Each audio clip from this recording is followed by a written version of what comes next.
So a power of attorney is going to be coming over to you. This power of attorney is strictly with the IRS. This particular form was effective January 2021. It's subject to change as IRS deems necessary. It doesn't change very often, and if it does, they're usually minor changes. So when the form comes to you, box 1, it will have your name or company name and address here. This little section will have your ID number or your social security number for the company, whichever is appropriate. It'll have your telephone number.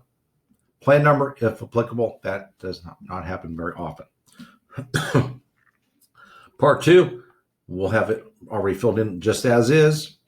CAF number with proper authorization. Talk to the IRS, and they do ask for that from me, among other things, to verify who we really are.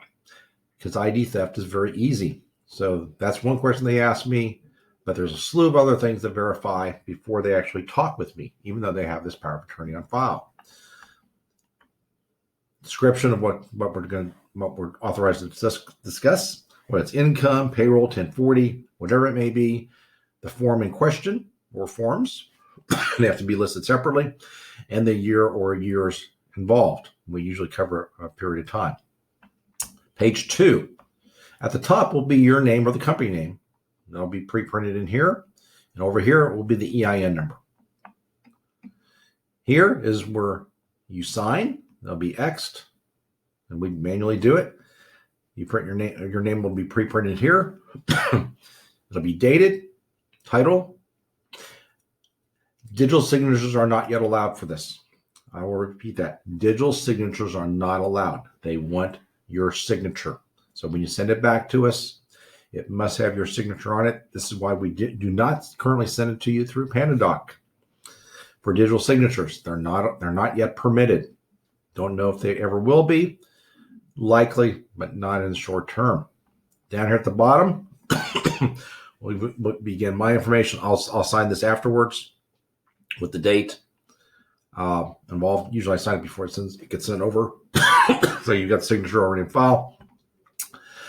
Once it gets back to us, we submit it to the IRS. The time frame for them to process this used to be 3 days, 3 business days. The current time frame is 10 to 20 business days. So yes, it could take a month or so to be processed in the system. There's no guarantee they'll get it in 10 days. There's no guarantee they'll do it in 20 days. It depends upon their workload. So these things do take a significant amount of time just to get in the system. And as much as we can, we will pull the appropriate transcripts that we need or appropriate data that we can pull from the IRS rather than trying to do a phone call. Phone calls, they are restricted on who they want calls, what they want the calls about. We cannot call about a refund. Neither can you. They want lien matters, collection issues being addressed on the phone. They do not want basic, where's my refund at? They will turn us off in a heartbeat because they are overwhelmed.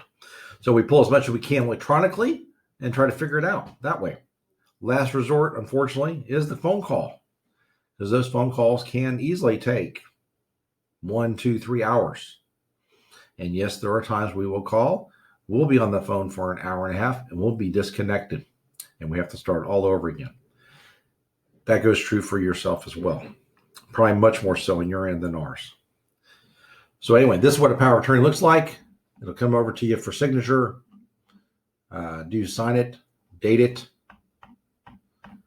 and send it on back to us. Fax or email is fine. No digital signatures yet allowed. Thanks.